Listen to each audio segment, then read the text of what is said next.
भारत और श्रीलंका के बीच T20 series का दूसरा मैच बारिश की भेंट चढ़ सकता है।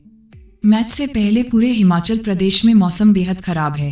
राजधानी शिमला में बर्फबारी भी हो रही है। वहीं कई जिलों में मूसलाधार बारिश के साथ तूफानी हवाएं भी चल रही हैं। इस वजह से पूरे प्रदेश में येलो अलर्ट जारी कर दिया गया है। मौसम विभाग के अनुसार धर्मशाला में पूरे दिन बारिश की संभावना है। ऐसे में दूसरा T20 बारिश की भेंट चढ़ सकता है। 3 मैचों की सीरीज में भारतीय टीम 1-0 की बढ़त बना चुकी है और दूसरा मैच जीतकर सीरीज अपने नाम करना चाहेगी, लेकिन मौसम भारत की उम्मीदों पर पानी फेर सकता है। इसी तरह क्रिकेट से जुड़े हुए खबर देखने के लिए रिस क्रिकेट को सब्सक्राइब जरूर करें और लाइक्स शेयर करना ना भूलें। शुक्रिया।